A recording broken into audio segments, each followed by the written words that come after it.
Wait, fractions again? Don't worry, I've got you. By the end of this video, adding and subtracting fractions will feel easy, clear, and maybe even fun. If fractions have ever confused you, this video is about to change that, so let's jump right in. Make sure you like the video, subscribe, and let's master fractions together. Before we add or subtract fractions, let's do a quick refresher. A fraction has two parts. The numerator, top number, how many parts you have. The denominator, bottom number, how many equal parts make a whole. Example: 3/4 means 3 parts out of 4 total parts. Adding fractions with the same denominator.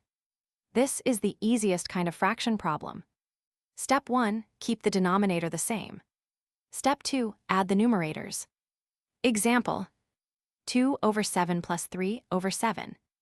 Add the top numbers, 2 plus 3 equals 5. Keep the bottom number the same, which is 7.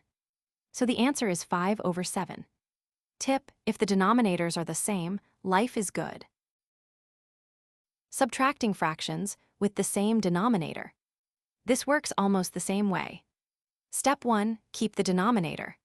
Step 2, subtract the numerators. Example: 6/9 minus 4/9. Subtract the top numbers, 6 minus 4 equals 2. Keep the denominator the same, which is 9. So the answer is 2/9. Adding fractions with different denominators. Okay, this is where most people get stuck, but stay with me. Step 1, find a common denominator. Step 2, rewrite both fractions. Step 3, add the numerators. Example: 1/4 plus 1/2. Common denominator is 4. Rewrite 1/2 as 2/4. Now add 1/4 plus 2/4, which equals 3/4. Answer: 3/4. Subtracting fractions with different denominators. Same idea, just subtract instead of add. Example: 3/5 minus 1/10. The common denominator is 10. So we rewrite 3/5 as 6/10. Now subtract. 6/10 minus 1/10 equals 5/10. Simplify 1/2.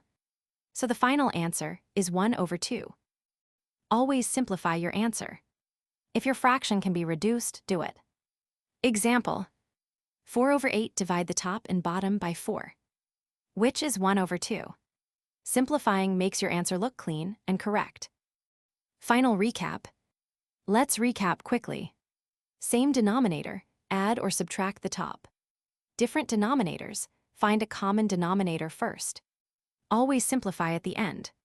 And that's it, you officially know how to add and subtract fractions. Thank you so much for watching. If this video helped you, smash that like button, subscribe for more math help, and comment below if you want a video on multiplying and dividing fractions next. I'll see you in the next one.